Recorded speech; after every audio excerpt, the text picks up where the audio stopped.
day to behold, as both the young and the old, of females and males, who are releasing dance style I had never seen before. Oh, man.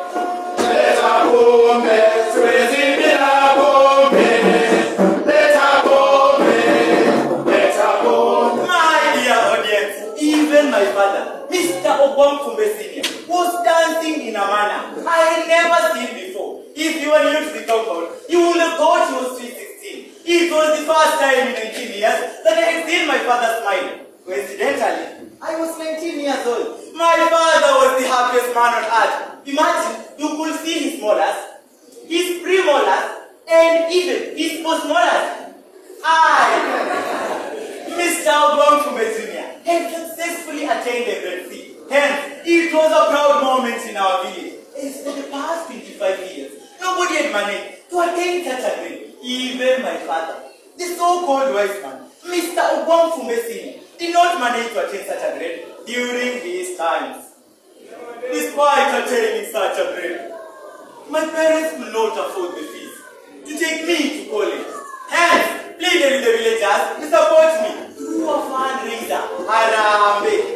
Ujange, ifisi, ujange, ifisi. Obamfumbe asome. This grade was miraculously achieved in the entire village. People came out in large numbers to support me, and since they knew that supporting somebody like me would one day come and give back to the society. This was a very funny fundraiser, as there were people, but no money. Imagine a whole village chief pledging an old wheelbarrow, while some other villagers went ahead to pledge with farangas, quails, among others. But this did not deter my father's achievements of taking me to college. He quickly mobilized all that was acquired and stole to acquire funds to take me to college. On that day, prayers were done for 2 hours by all the spiritual leaders in our village in the name of cleansing the demon. And the journey to the city began. Yorobi, Sinisi, Yorobi, I come. Yorobi, Sinisi, Yorobi, I come. Yorobi, Sinisi, Yorobi, I come.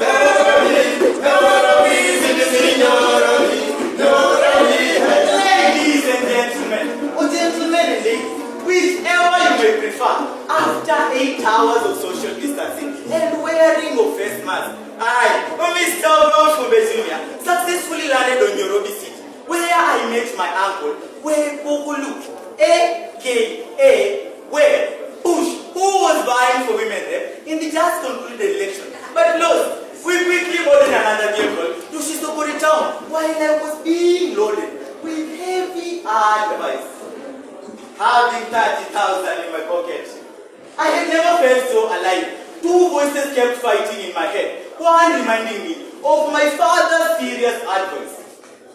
My son, with this money, your mother and I have sacrificed to take you to college. He kindly paid 25,000 for school fees and 5,000 for upkeep. While another voice of nobody kept telling me to pay 5,000 for school fees and 25,000 for upkeep. Acha kama ni wewe na hii economy ungefanya? Because of these voices, I decided to seek advice from my uncle Webush, who told me to give him all the money, and later that day I will have 30,000 for school fees and another 30,000 for upkeep. My dear educators, 30,000 for school fees, another 30 for upkeep. Na mimi ni komple. Later introduced me to Cheza Mpira Ushinde. Where is that? .co.ke, where Manchester United was playing against Arsenal. Man U, Arsenal out. As the polls have just decided, Manchester United was the favorite, and I, being a loyal Manchester United fan, from head to toe, I knew that this was a sure bet.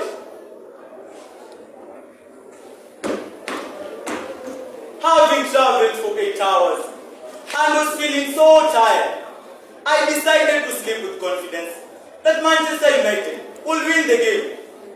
I was later woken up by loud sounds from my uncle. I did not know whether they were happy or sad.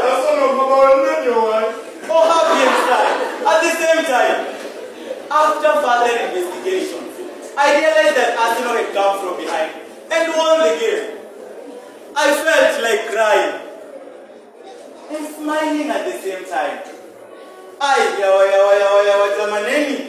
Mani, you mean you can do this too? Mani, you meditenda. Nitambia nini watu? Luwere masomo kanje. Luwere. Mani, unapipika. Asina unapipika.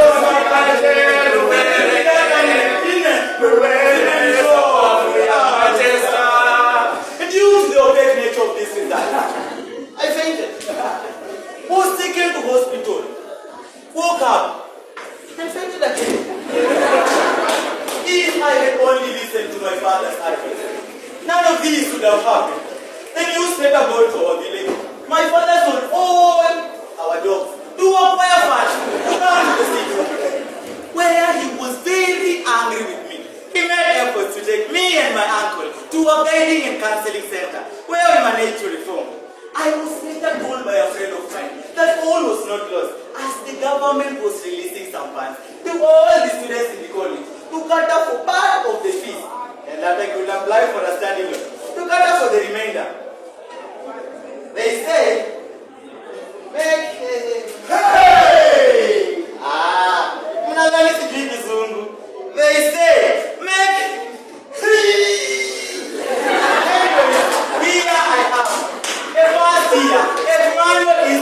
professional studies, taking my current course of agricultural engineering, which I will later use to help the villagers on the agricultural field. I would like to ask you, and you, and especially you, before you spend your money on gambling, be kindly, I repeat, kindly, put your priorities first. Show me value, yeah,